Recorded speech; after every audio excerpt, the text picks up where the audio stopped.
When you need mealtime inspiration, it's worth shopping Kroger for thousands of appetizing ingredients that inspire countless mouthwatering meals. And no matter what tasty choice you make, you'll enjoy our everyday low prices. Plus, extra ways to save, like digital coupons worth over $600 each week and up to $1 off per gallon at the pump with points. So you can get big flavors and big savings.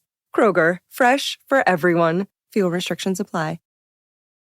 Meta's open source AI, available to all, not just a few. Here's Steve McCloskey, CEO of Nanome. With Meta's open source AI model Llama, we built a tool to help scientists to discover treatments for diseases. Learn more at ai.meta.com/open. FunBelt Podcast. FunBelt Podcast. FunBelt Podcast. FunBelt Podcast. It's just a great conference that is at a point right now where they're, I think, clearly the best group of five conference in the country. The state of Sunbelt football is the strongest in our history. And we got to continue to showcase what our league is about. This league is insane. Yeah, it might be like one of those 8 wonders of the world. And you can see just what a great group of five conference it really is. It's a big deal. Boy, life is looking pretty good in the Sunbelt these days.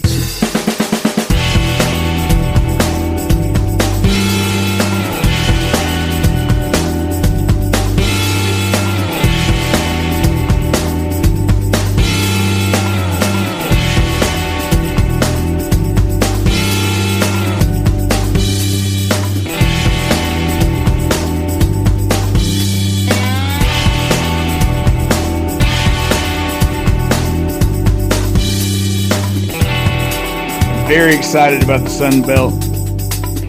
We started the Sun Belt back in '76, and I'm very proud of what has transpired through the years. You know, while other conferences have been breaking up, our conference has become stronger.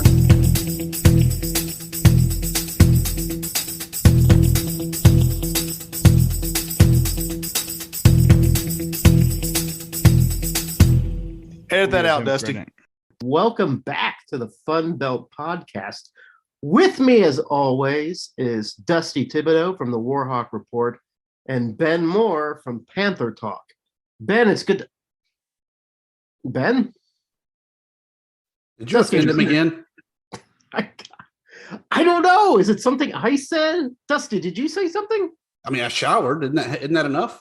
I started wearing clothes to the podcast and tried to, watch the things I've said about the Panthers, and still he's not here tonight. Thus, it's game on. Maybe we'll get him Wednesday. I hear we have a special guest Wednesday. I'm not going to reveal who that special guest is, because who knows? But it might fall through. I'm just saying we should probably just be careful about promoting it because it's such a big guest. I wonder if other podcasts have issues where guests are like, "Hey, I'll be there," and then there's crickets. I imagine. Yeah, I mean, it can't just be us. In fact, it hardly ever happens to us, Dusty. I mean, it does. We can't even get our own show people to show up. Yeah, but okay, well, that's different. That's Ben Moore. He's the famous Ben Moore. We are just average Dusty Thibodeaux and average Jeremy Harper. We don't belong in the same atmosphere as Ben Moore.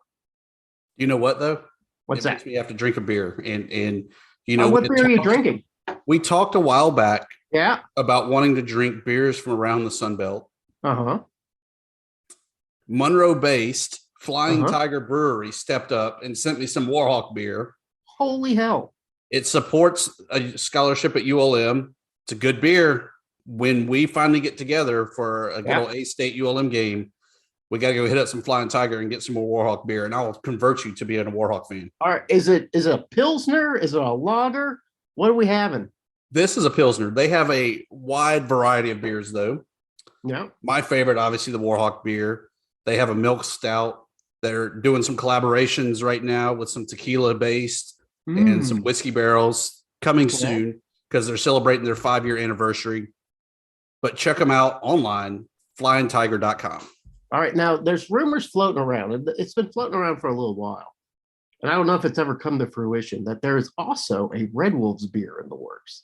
So if maybe next time we have the podcast, maybe I'll bust out a few cans of this Red Wolves beer if it actually exists, and then we can sort of virtually toast. And then when we meet, we can have a ceremonial exchange of campus beers. And I did see on Twitter there's a Yusuf L as well, so we got to figure out a way to get that from the Appalachian area down to South Texas as well as Arkansas, so that we can toast, sample, and give our 2-cent opinion on the beer. But Warhawk beer from Flying Tiger, I definitely thumbs up. I like it. See, if we were smart, we would find a way to work this into the show where people felt compelled to send us a 6-pack of beer, and we would try it and sort of like live taste test it on air. And of course, always give it a positive review because, one, we don't know any better. We just want to drink beer. And two, it's just a nice thing to do. If someone sends you some beer, you should say nice things about it, right? It depends. I mean, if I sent you some good old, well, bad example because I love PBR, but if I sent you some PBR, would you really say good things about me? Oh, definitely. I love PBR too. But let me ask you this, Dusty, before we talk about Sunbelt football and bowl games and dive into basketball, which I'm actually very excited about. What is the worst beer you've ever had? Before I get into that, because I have a quick and easy answer for that, I misspoke their website. It is flyingtigerbeer.com. Flyingtigerbeer.com. Gotcha. Worst beer I've ever had, without a doubt. It's a New Orleans-based beer, Dixie beer. It comes in a green bottle. Uh-huh. And they advertise, made on the banks of the Mississippi River.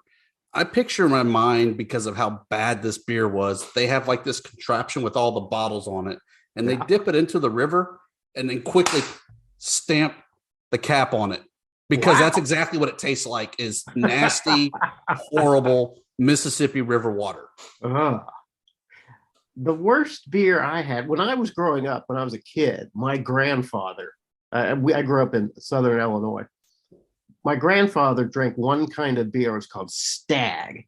It came in a gold can, and it had this mighty elk-looking thing on it with the big horns, and the Stag font was this sort of gothic font. It was really just a cool classic can. And growing up, I always wanted to be a Stag man. So finally, I got of age. I couldn't actually buy Stag because it wasn't available in Arkansas. Finally found a place that sold Stag. I bought a 6-pack of Stag, and it was absolutely the god-awfulest beer I've ever had. I couldn't even finish the 6-pack, and that's unheard of for me. I'll finish anything. But the Stag was probably the worst beer I ever had. And I think it might be, the reason why my grandfather drank it is because it was bad beer, and nobody was going to bum a can of Stag from him. I think that was probably his sort of strategy with that he would get to keep every can of Stag because nobody wanted a can of Stag. That's why I drank the High Life in college. Nobody would touch it. Even though it was a champagne of beers, everyone would just, leave it alone. That is the second worst beer I've ever had. Those are fighting words, Jeremy. If you think Ben bailed on you for what you said, I'm going to bail on you right now for that. But for whatever reason, Ben bailed on us. We would like to know. But if that makes you bail on me, then so be it, because that 6-pack of High Life, the champagne of beer, 8-pack. Mine was a 6-pack, lasted the longest amount of time in my refrigerator. I ended up finishing it, but it was a tough sell for me. It was a tough haul to finish the High Life. 8-pack of ponies, they never get hot. I do like the ponies, the shape and the size of them. So those are good. You can play a match of tennis and then swig one down and then play another match. And it was just right. Yeah, I'm not playing tennis, so I can't relate to your story. I'm sorry. You shouldn't do that. One thing we can relate to, that you and I can both relate to, is not being in a bowl game. That is correct. No Warhawks, no Red Wolves. We can just totally chillax this bowl season and enjoy bowl season for what it is, an extravaganza of football that we can watch just for the hell of it, just for the camaraderie, the sportsmanship. That we can root for teams that we don't normally root for. We can just enjoy the pageantry that is American football. And it's kind of coming up for the Sun Belt almost like it's hard to say within hours, but yeah, kind of within hours. The Cure Bowl. Friday, is it Friday night? It is Friday afternoon, Friday night. So the Chants and the Dogs of Northern Illinois. Yeah. Here's one thing I know about the MAC is that they are always they seem to be hardened by the cold weather. I know as a citizen of the Red Wolves, we have never played a soft MAC team. They're always tough. And I have a feeling NIU is going to come out just as tough as they always come out against the Sun Belt teams. Do you have any real thoughts on this NIU, who is the champion of the MAC, versus Coastal Carolina, who is in a lot of ways, and you may not agree with this, the people's champion of the Sun Belt? No doubt. I think if you ask people who won the Sun Belt, they would say the Chants. I haven't seen where anybody's holding out of this game for Coastal Carolina. So with that said, I think this is the same Coastal Carolina that we saw throughout the season. Yes, had a couple of hiccups there with Georgia State and Appalachian State. Yeah. But I still think this team is going to roll over anybody.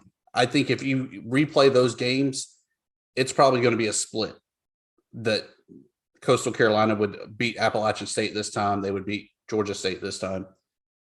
This game, easy win. Not easy, but a win. Now, if our good friend Ben Moore was, he might say that this is Grayson McCall's last game. But you know what? I don't know what your thoughts on this, Tibbs. I want to know. But I don't think this is his last game in Coastal Carolina. In fact, I think we're going to see another full year of Grayson McCall at Coastal Carolina. And I can't explain why. It just feels like Grayson McCall is very comfortable at Coastal Carolina and would prefer to have that one more season beneath his belt. I think the fact that Jamie Chadwell is coming back means Grayson McCall is coming back. I think if he would have taken a job elsewhere, yeah, we would not see Grayson McCall again next year. We probably would not see him in the bowl game. With that said, I think he's coming back. But if I had his ear, I would definitely be whispering in there to move on to the money-paying NFL while you can. Because as you know, playing football, I mean, you're always that one snap away from being done. Absolutely. And so capitalize while you can. Yeah, I begrudge no one who says, yeah, I'm going to skip the bowl game. I'm going to go into the draft. I begrudge that to no one. I do feel like, though, that some, especially quarterbacks, some quarterbacks need to hang on for that extra year of seasoning. You look at some quarterbacks, like Trevor Lawrence, for instance. I don't know if he was ready. Maybe could have used another year. I don't know. But I will say this, is that I do think Grayson McCall comes back. You could be right. It could be a mistake, especially this year with this not being a great draft, Thibodeaux. This is not going to be a super draft. And Grayson McCall might actually stand out pretty good in a draft like this. So if he leaves, I think that's great. If he stays, I think it's great for the Sun Belt. I'm a little selfish, Dusty. I want him to stay. I want one more crack at this guy. Well, and I want one more year of really having the premier quarterbacks that you could have, because you would have Grayson McCall back, obviously. Chase Bryce said he's coming back. Absolutely. And so we still get to have Lane Hatcher just wearing a different uniform. We'll talk about that. Yeah. But you really keep the core of the quarterbacks that have really kind of helped put the Sun Belt on the map. Speaking of putting the Sun Belt on the map,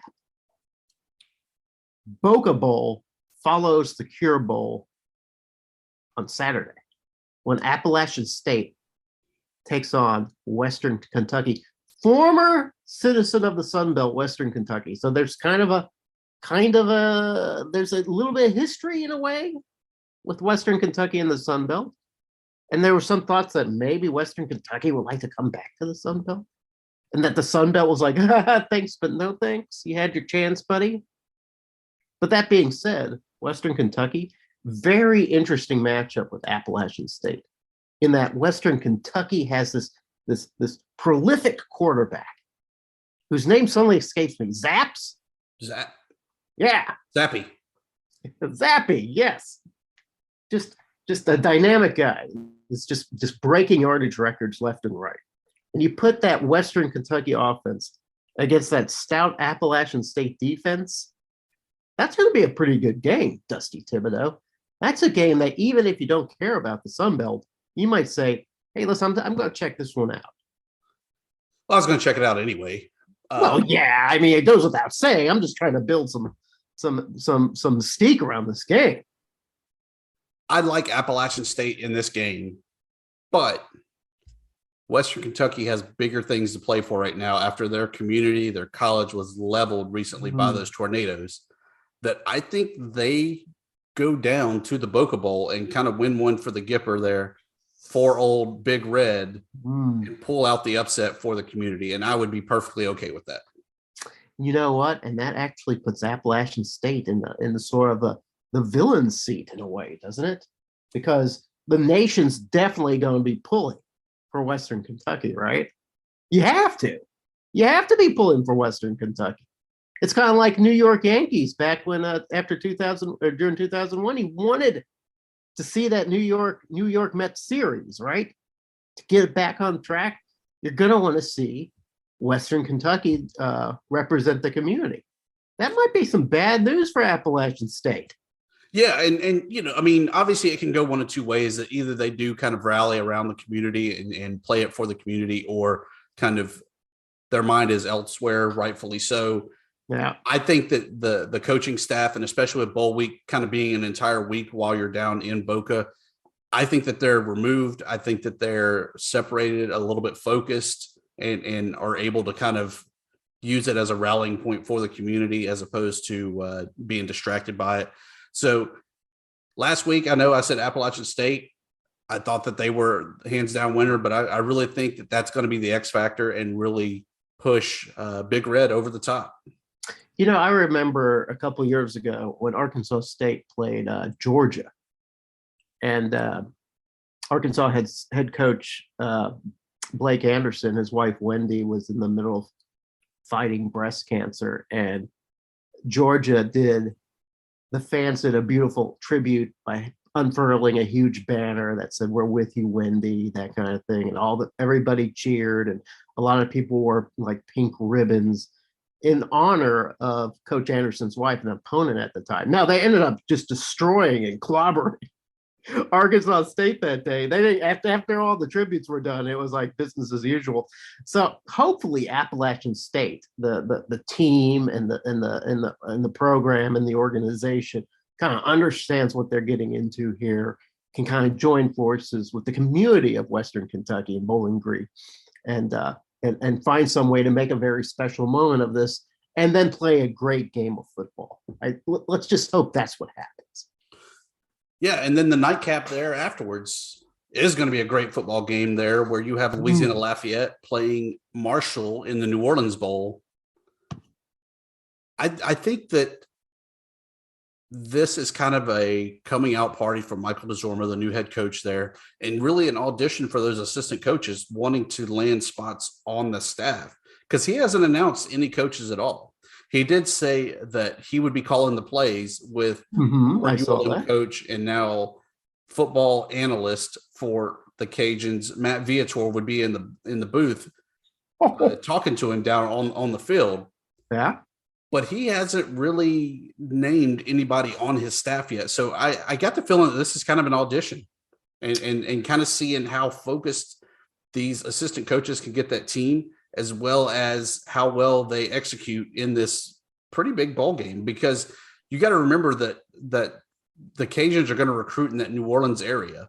And so what better way to kind of expose your product than right there in these potential student athletes' backyard?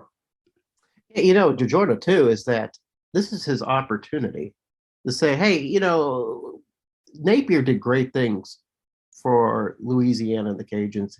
He did a great job, but listen, I was part of that coaching staff too. I'm taking the reins, and we're not going to miss a beat. So he has a great opportunity here to show a lot of people what he can do. But also, this is another matchup with some Sun Belt nuance, right? Kind of almost the opposite nuance from the Western Kentucky Appalachian State game. Is now we're welcoming Marshall into our fold. Marshall will become a Sun Belt team. And so there's like those clever guys from the bowl. I don't know. I imagine they all sit around in wood paneled offices smoking cigars and coming up with these matchups.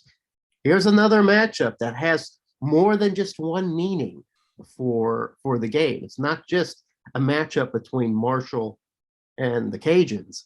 It's a matchup of future Sun Belt powerhouses. We're almost getting a little preview of what's to come, perhaps as early as the year 2022. Yeah, I would like to think that Keith Gill is in attendance of this game. And when they do their off-season scheduling, that the Cajuns would open up either hosting or going to Huntington, West Virginia to play Marshall to induct them into Sun Belt Conference play.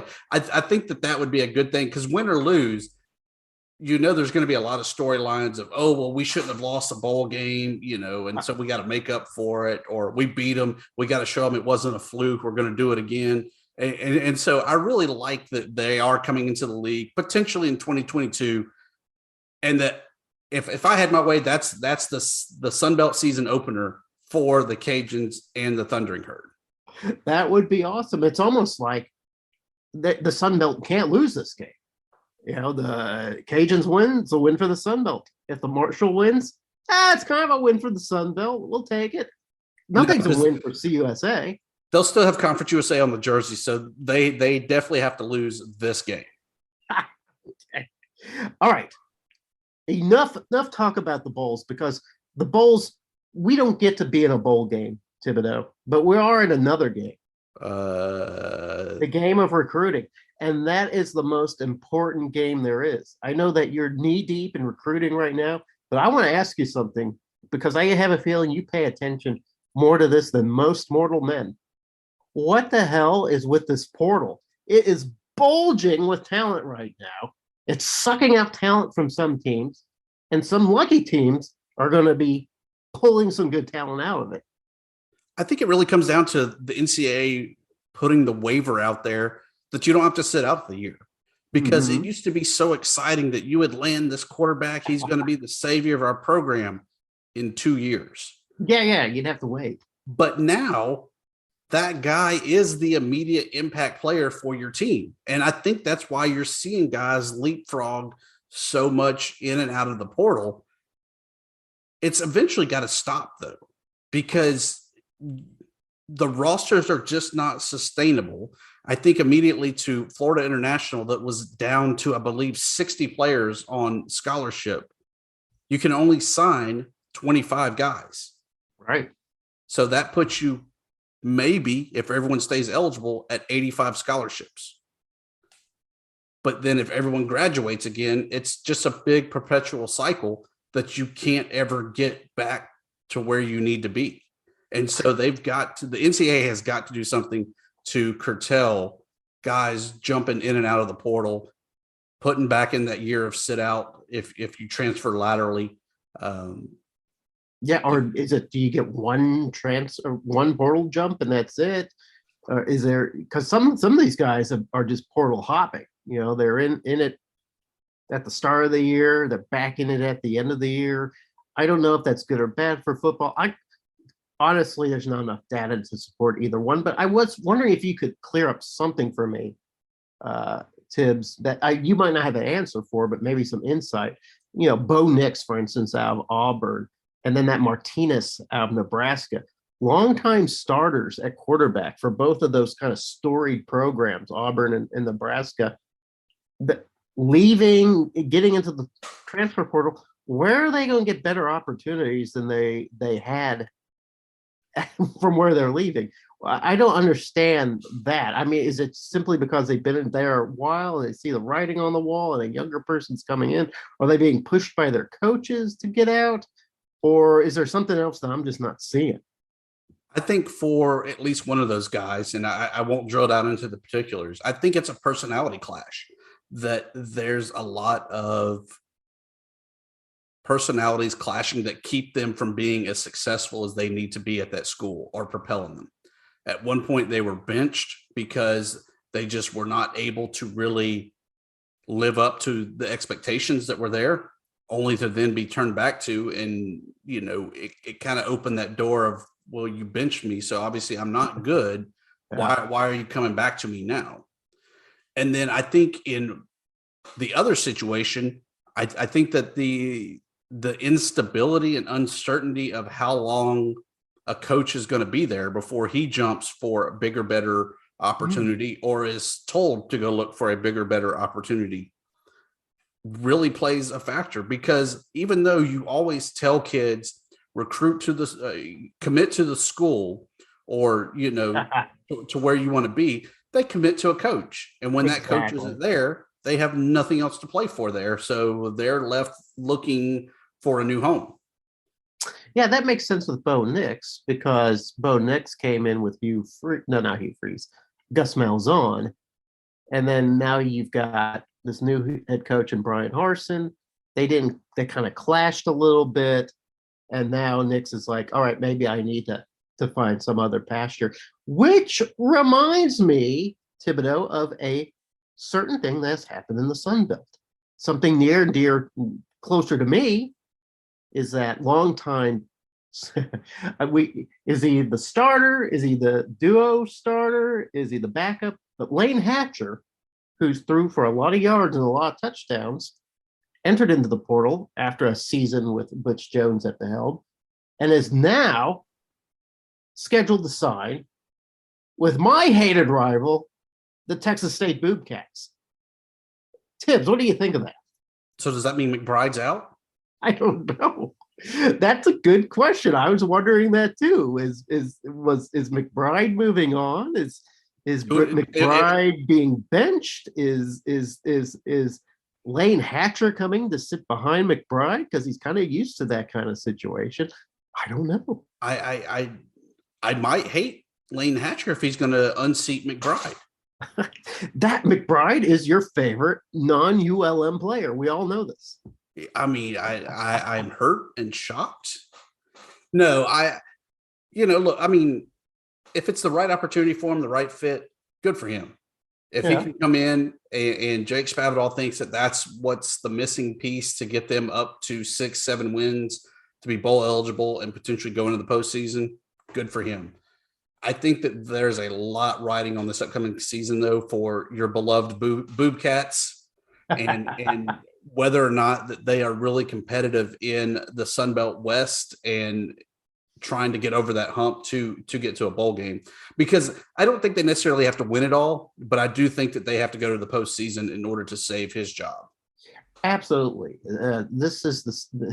I thought this was the make it or break it season for Spavital, but I guess it's not. So I'm just going to go ahead and push it to 2022 and say 2022 is the make it or break it season for Spavital, Jake Spavital, to do something at Texas State.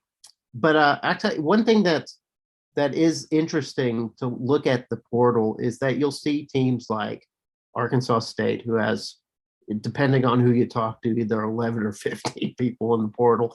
It's kind of hard to count. You got Georgia State with a lot of guys in and out. But Texas, no one wants to leave Coastal. They have 0 in the portal. No, Coastal, in fact, has a really good recruiting class too. So they're going to be in good shape. But here's the thing about I can't speak for other teams, and I'm really not even qualified to speak for Arkansas State. But I do know that in the terms of Arkansas State, there is a bit of a house cleaning going on, and that there is now a sort of who's going to be Butch Jones's guys. And the guys that are leaving are clearly just not Butch Jones's guys. And Lane Hatcher was one of those guys. Lane Hatcher he was not named the starter at the beginning of the season, which was a huge surprise to a lot of people. Why not Lane Hatcher? Why isn't he starting? But last season, it was like, why isn't Lane Hatcher starting? Why is he sharing time with a Bonner? So Lane Hatcher has always had some kind of obstacle to start. And I think he had an opportunity to get into Butch Jones's good side with some things that fell into place for Lane Hatcher to where he could start. And then at the end, he just threw too many interceptions. He threw so many picks, it was incredible. So Hatcher's gone. He threw for a lot of yards. He threw for a lot of touchdowns, but clearly they're just moving on another direction. I think you can look at a lot of this portal movement and say it's some of these teams are just looking to move into another direction.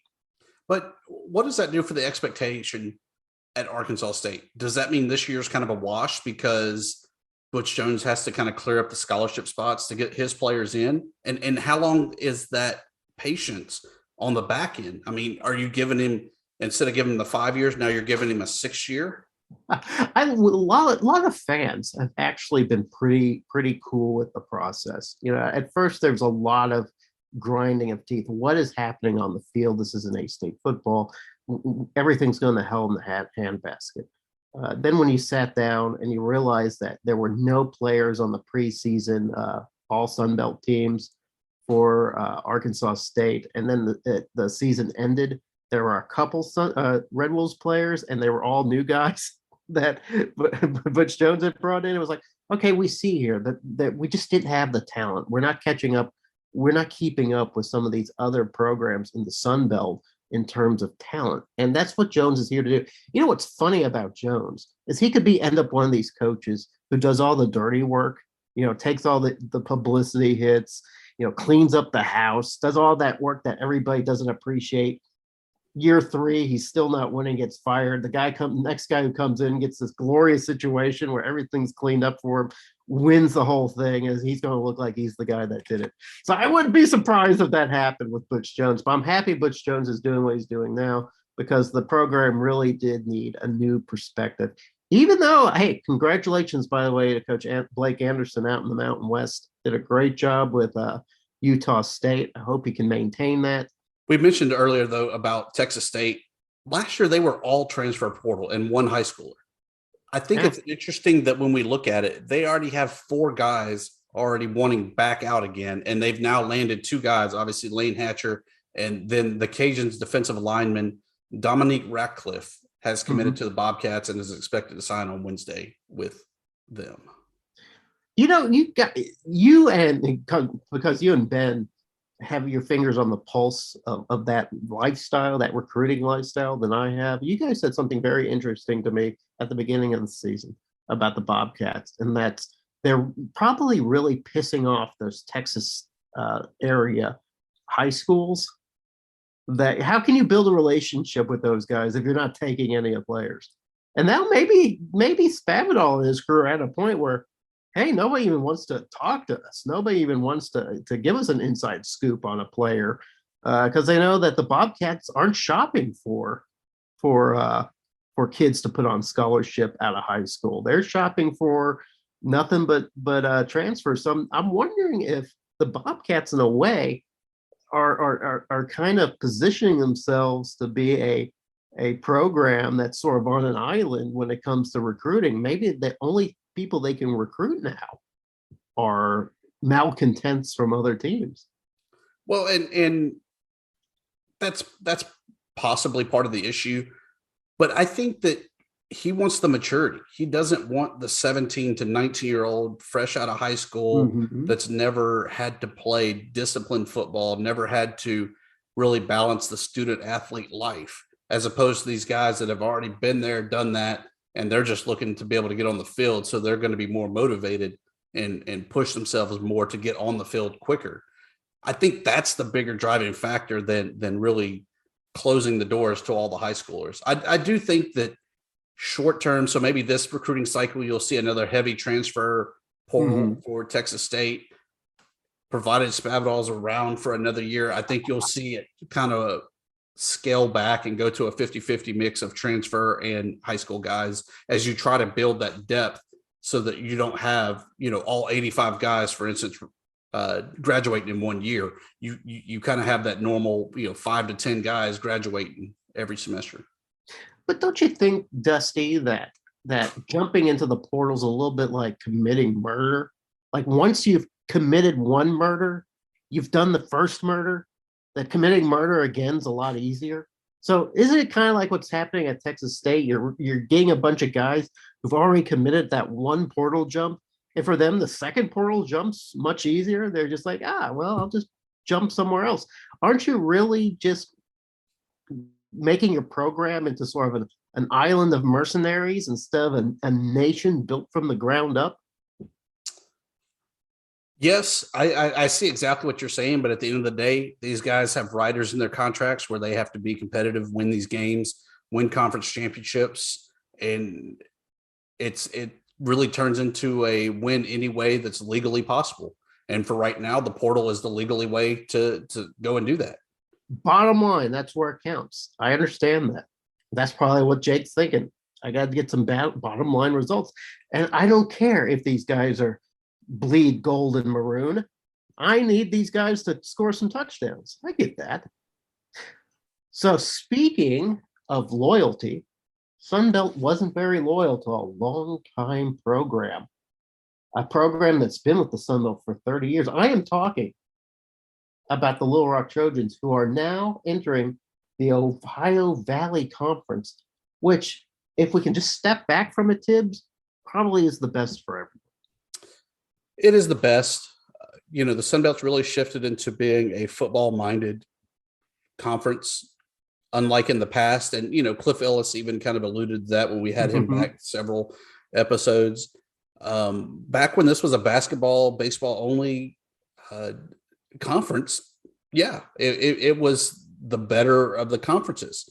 Truthfully, I think Little Rock going to the Ohio Valley is probably a better move for them. I think it's a better level of competition right now in basketball. I think it fits them geographically, so they're still not being as spread out as they would maybe in the Sun Belt, or if they had joined the WAC or anything crazy like that. I think it's probably even a step up for them. Maybe. You know what? I don't know if I can go as so far as to say it's a step up. It might be the right step, though.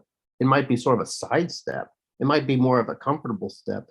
But I do feel like there's probably people within the UA Little Rock organization that's a little bummed by it. That's simply because they're losing some old rivalries, including with Arkansas State and some of the others. But the Sun Belt is a conference on the rise. And football, as much as if you're a basketball school, as much as you might, not really care about football, that halo that comes with the football fame and stuff really helps basketball too. And I know that UALR had been hoping at some point, even to field a football team. They looked into it. They had the big report out. They had the consultants. They crunched the numbers. And when they crunched the numbers, they found that fielding a football team is astronomically expensive. I mean, the cost associated with football is so mind-boggling that they said, okay, we're gonna have a wrestling team instead. So that's what they did, which is fine. But now we lose UALR and probably going to lose UT Arlington. Haven't heard anything about the Mavs, though. I haven't either. I expected to hear something, but they've been very quiet. They've been very mum. Yeah, I mean, Little Rock is out July 1st, 2022. Done. Yeah, they couldn't wait to get it. Yeah, and so that's going to leave an imbalance in the league. The only thing I could think of is that maybe James Madison won't be able to join the league next year, and so that's where they're keeping that balance. Is kind of leaving UTA in the league to try to keep us at 14 as much as possible. But at the end of the day, you still got to kind of have a plan of what about 23? Where are you going? What are you doing? Because 23 is when James Madison, assuming that's who it is, would be in the Sun Belt Conference. Yeah. So, and I have to believe that somebody's going to want UTA, some kind of smaller basketball or more. I keep saying smaller. The right word for I think these conferences are boutique conferences, in that they specialize in basketball, or they specialize in another kind of sport. Like you talk about the Ohio Valley, or you talk about the Mid-Atlantic, or some of these others, they specialize in basketball. I feel like UTA is a perfect school for these type of boutique conferences. And I just don't see. You seem to be saying, well, UTA is kind of cooperating. Say, okay, we'll hang out here for a while and help you with that transition. I don't know why they would feel that magnanimous. Why would they even want to help out? I don't know who wants them. I mean, obviously, Little Rock had the interest to be able to jump and join the Ohio Valley as quick as they did. You would automatically say maybe UTA can just drop to I mean, they're a D1 conference just like the Sun Belt when it comes to basketball, but move over to the Southland Conference. But the Southland has become really a football-driven conference as well. Yeah. So then you have the WAC. The WAC is kind of football-driven in their infancy as well. So I don't know if there is a home out there for UTA. Yeah, you know what? I had like these goofy hopes that Little Rock would somehow get into the Atlantic 10. I don't know. It's not like the Atlantic 10 was looking for anybody. I don't know why I was thinking that, but I thought that would have been kind of cool. So I don't know where Arlington goes. I feel like they got plenty of infrastructure to go somewhere. Or you know what? Maybe they surprise us all, Tibbs, and then all of a sudden sport a football team and we're just forced to keep them. I'd be okay with that. I mean, Arlington is definitely not bad. I think maybe the most logical thing would be for them to drop down to D2, where they have a bunch of schools there in that area, with the Lone Star Conference being largely in the Texas footprint. Dallas Baptist is right there, so you kind of have that rivalry with them as well. Good baseball at UTA, good baseball at Dallas Baptist. So to me, maybe that's where they see themselves fitting in, and they just haven't kind of announced that intention. Really don't know, because like I said, we haven't even heard speculation of what they're going to be doing. Speaking of Division II, well, actually, that's a terrible segue, but I'm going to use it as a segue anyway, Tibbs. Did you see this thing that happened today, this murder that took place? I wanted to call the police. Georgia Southern, 133. Carver, I don't even know who Carver is. 15, women's basketball game this afternoon, 133-15. What the hell happened?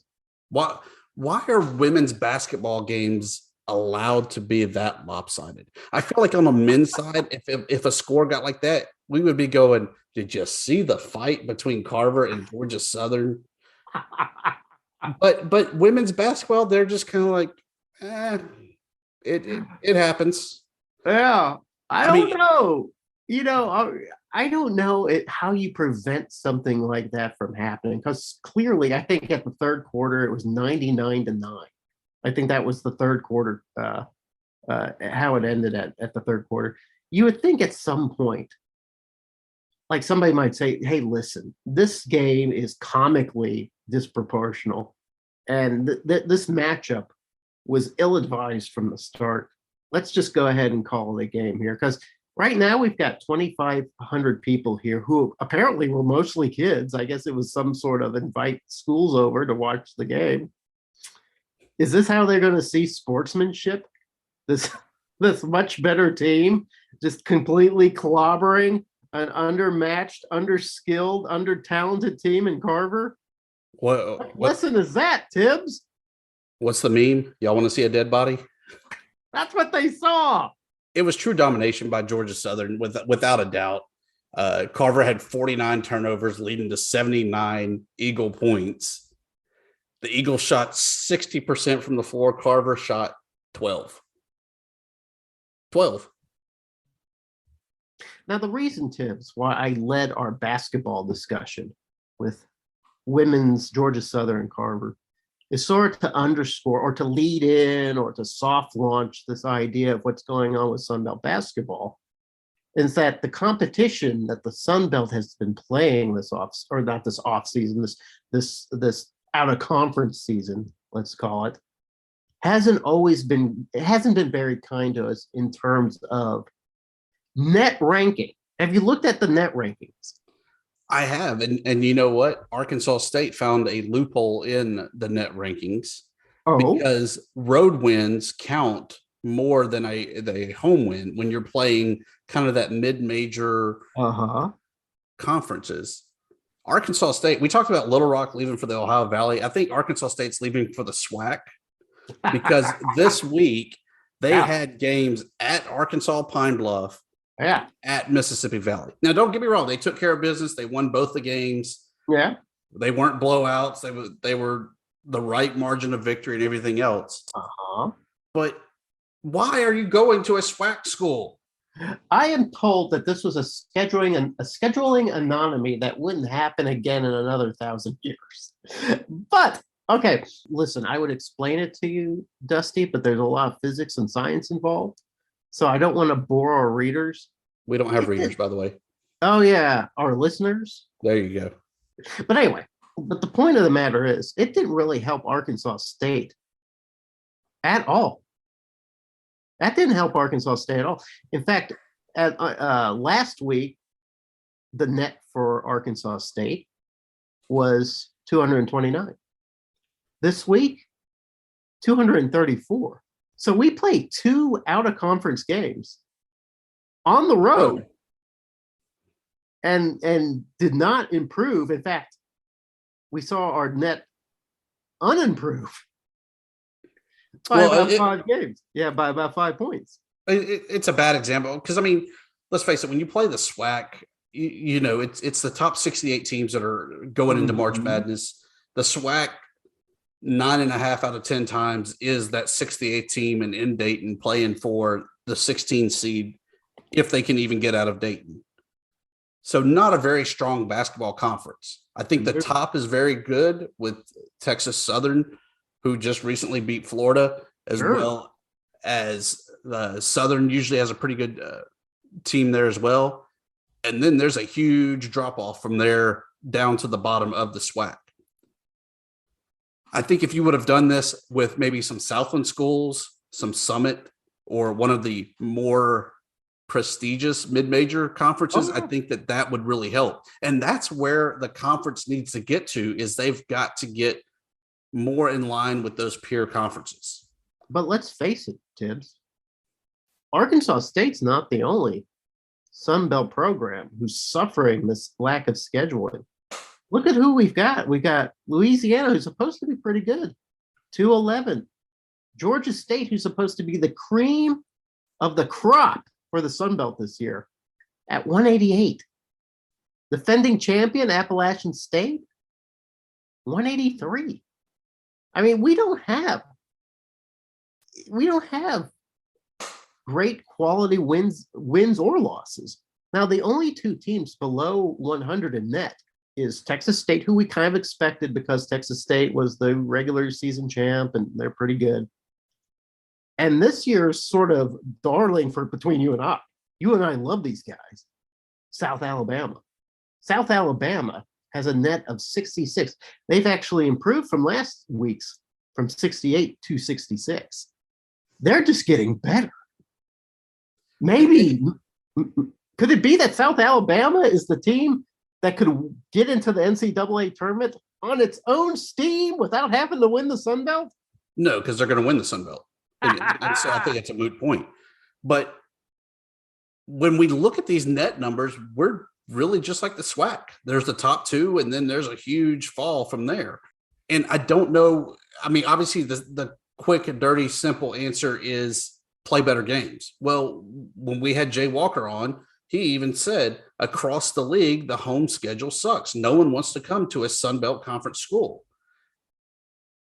And then when you go on the road, you're pretty much playing the body bag games where it's great if you can sneak up on somebody and get them. But for the most part, you're not going to beat a top 10 Alabama team on the road on a weekend.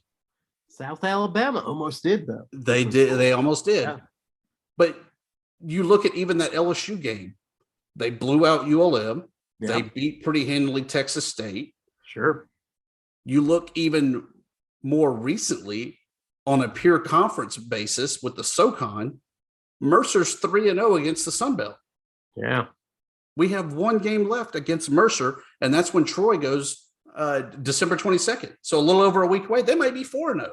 And that's no knock on Troy or our Coach Cross. They just have our number this year, it looks like. Mercer's a good team. But yes, should we have at least 1 out of 4 Sunbelt teams beat a Mercer? I think we should. I think we should have that. I think we should expect that. But, quite frankly, I just shrugged my shoulders. Yeah, it's Mercer. They have a pretty good program. We should be better than Mercer. We should. We should at least compete with Mercer. We should at least split. I'd give them 2. We take 2 and we call it a day. But it's just we got to have better basketball, and I do think some help is on the way when you look at like James Madison that got their big win over Virginia. But at the same time, us at the bottom of these net standings, we got to figure out a way to step up the game because it's only going to get more difficult when you have the likes of Marshall, Old Dominion, James Madison, Southern Miss, even coming into the conference. It's about to get a lot tighter. Absolutely. All right, but we're talking about some bad games that we've seen with the Sun Belt. But Tuesday is actually sort of pregnant with some interesting matchups. I believe we've got Georgia State is playing Mississippi State. Stark Vegas. We've got Arkansas State playing number 25, Texas Tech. Guns up. And then we have, oh my God, what's the other game? What's the other game? What? The Cajuns go to Phi Gamma Slamma. Cajuns go to Houston, and you're going to that game. I will be there in full effect, cheering on the Fighting Bob Marlins. So you can't even bring yourself to cheer for the Cajuns against Houston. I'm cheering for the Sun Belt. Okay, great. Okay, I got you. All right, yeah. All right, good. You know what? I will likely wear a red shirt also. Do you think Ben Moore if he were in the position of like watching Georgia Southern play, Memphis, do you think that he could get himself to work himself up to root for Georgia Southern? No way in hell. I don't think so either. That's why I'm so proud of you, Tibbs. You're looking at the big picture here. You're saying we need this net. We need to swish this net for the good of the Sun Belt. I'm also trying to improve my reputation in Lafayette when I go to meet their associate AD and introduce myself. He goes, "Oh, I know who you are." Oh, geez. Oh, shit. A couple other big games coming up after what you call Super Tuesday. Yeah. Lamar and Texas State. I always like these in-state rivalries. Yeah. I like that, they're pretty regional for recruiting. Another possibility win over the WAC. I think your Boob Cats go off and get the win over the Cardinals. Uh-huh. The game I'm most excited about coming up. Let's hear it. The Mountaineers man. are going to Cameron Indoor Arena to face Duke. I don't think I even realized they're going to go play Duke. When does that happen? Thursday. That's a good game.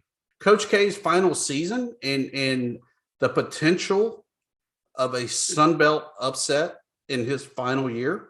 Oh my God! And the Sun Belt, and with the Sun Belt champion being the ones to deliver that death blow.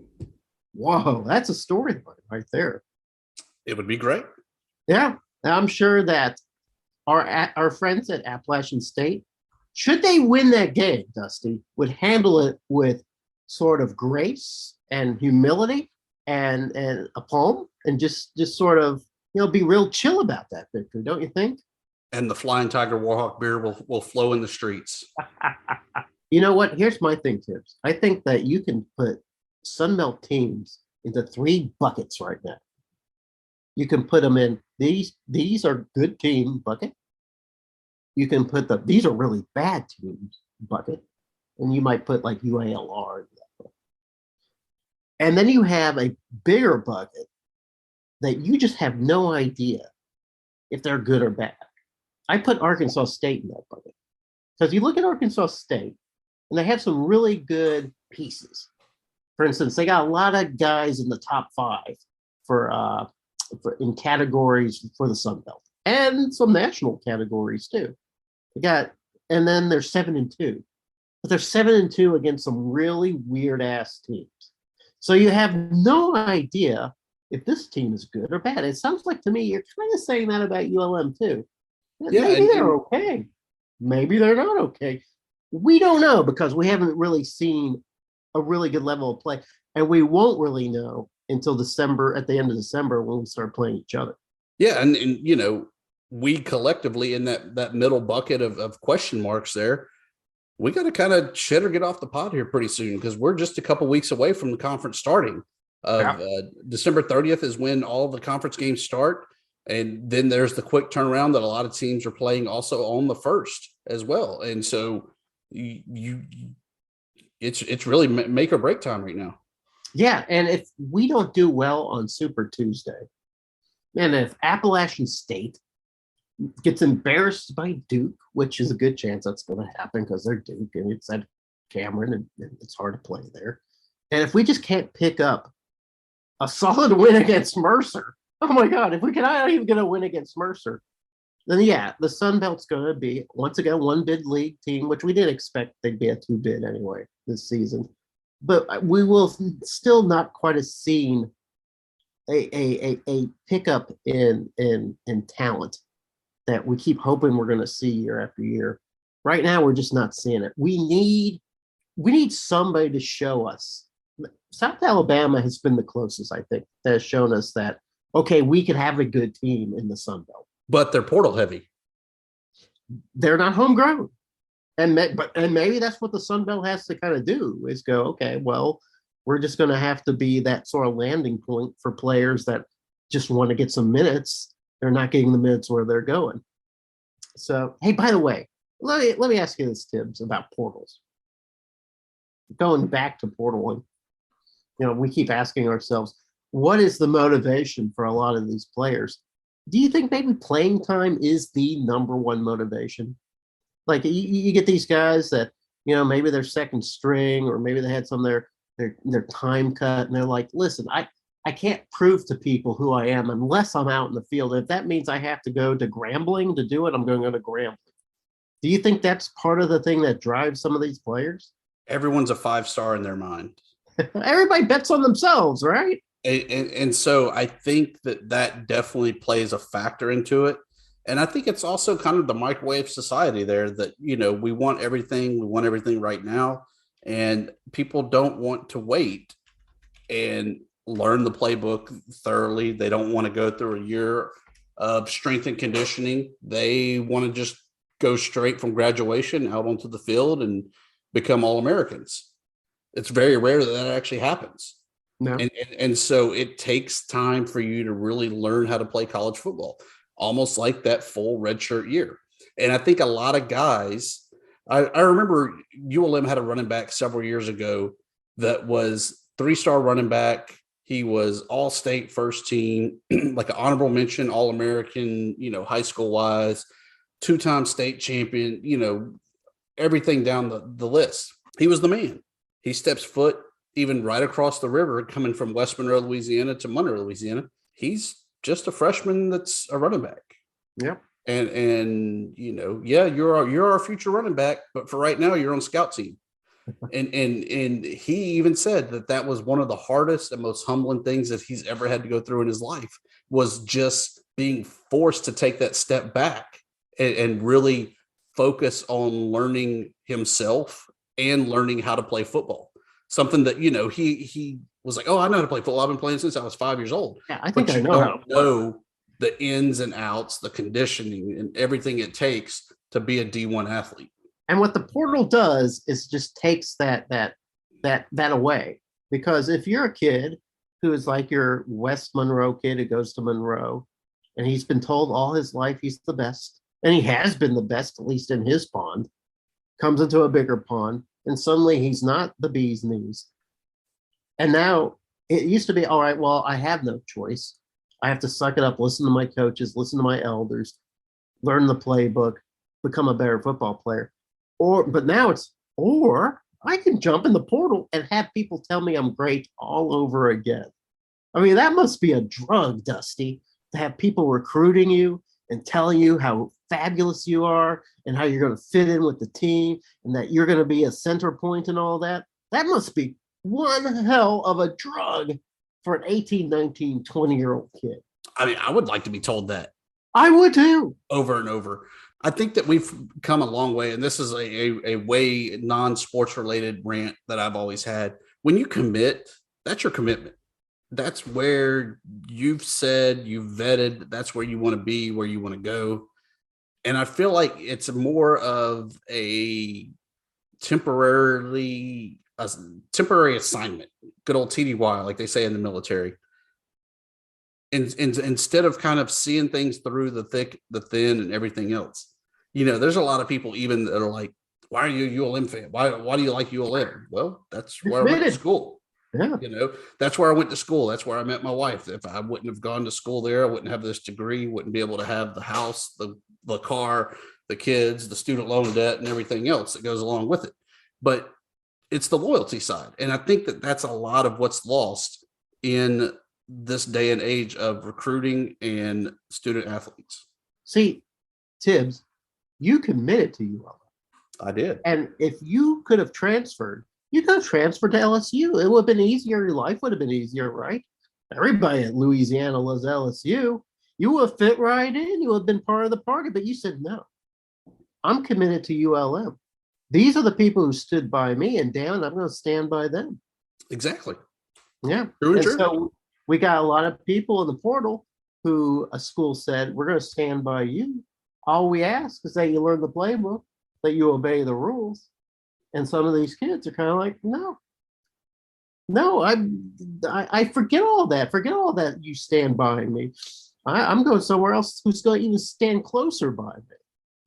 That's just crazy. But maybe we're just old men, Tibbs. Maybe we just don't understand the way of the world anymore. I mean, and let's face it, when you have coaches that can just leave at the drop of the hat when the money's a little better somewhere else, that's not a very good lesson for kids to take. They look at what these coaches are doing and go, hey, why can't I improve my fortunes by moving on and not have to take an ounce of criticism for it? So I don't know. Maybe the whole system of college football is a little broke. But I will tell you this, Tibbs. I do believe there'll be an evening out portion for the portal. I think a lot of people are learning when you jump in the portal, you may not come out as good as you were hoping you were going to come out. There's not going to be a pile of rosy offers waiting for you. You're just another guy in the portal, bub. Hopefully somebody noticed. Probably they didn't.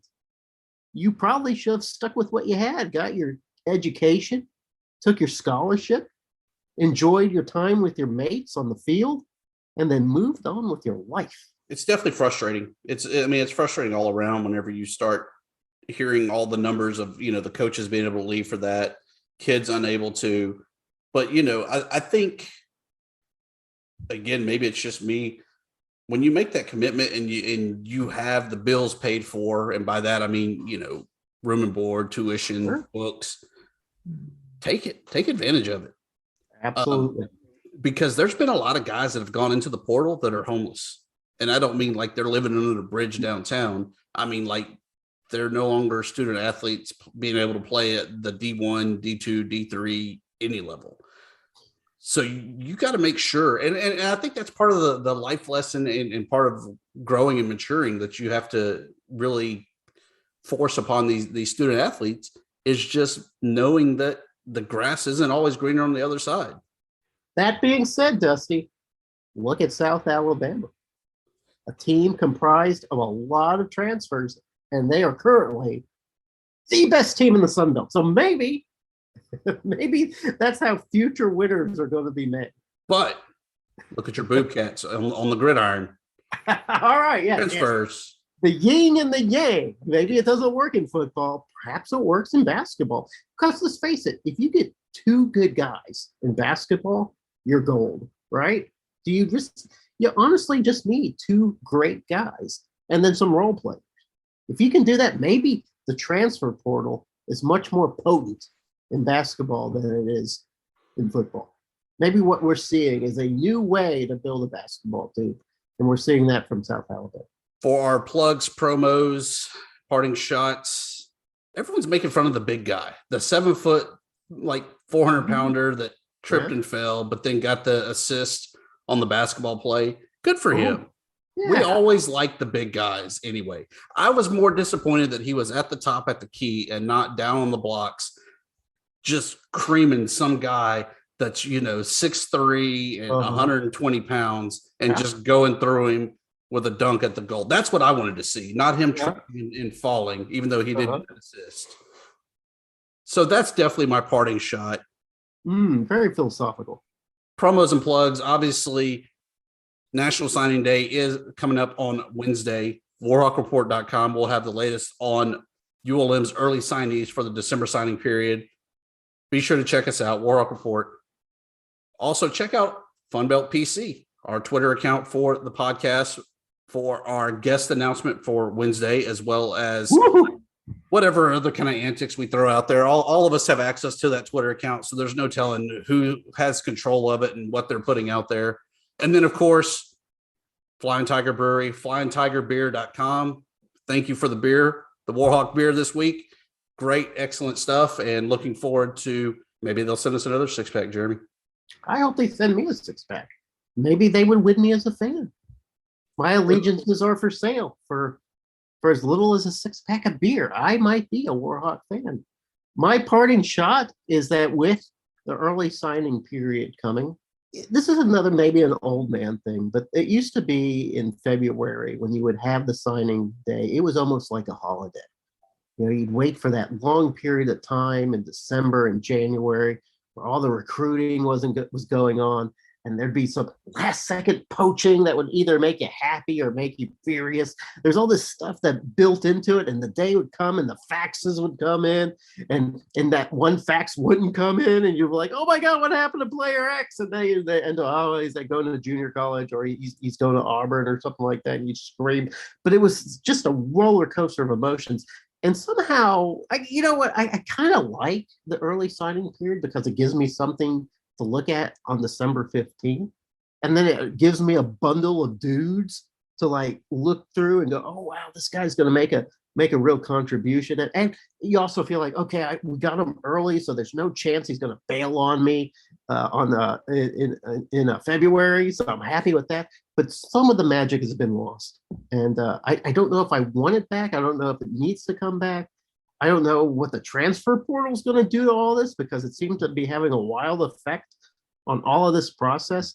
But if it were to go away, if we were to go back to a February signing day, ultimate signing day, I wouldn't miss it. My plug, check out howrazor.com. I've been following the A-State basketball team a little bit, trying to figure out if they're good or not. So far, it's still up in the air. I guess we'll see with Texas Tech on Tuesday. As for us, we hope to see Ben on Wednesday and our super secret guest that's not so secret coming out Wednesday. And we'll see you later. Your neighborhood just got cooler with Kroger Delivery's refrigerated trucks. Simply order groceries at the same great prices online as in-store, and we'll bring them to you fresh every time. And if that wasn't cool enough, you can now earn 4 times the fuel points after 4 with your digital coupon. Choose a next-day Kroger delivery time slot for 4 p.m. or later on Tuesdays, Wednesdays, and Thursdays. Must deliver by February 4th. Restrictions apply. See Kroger.com for details.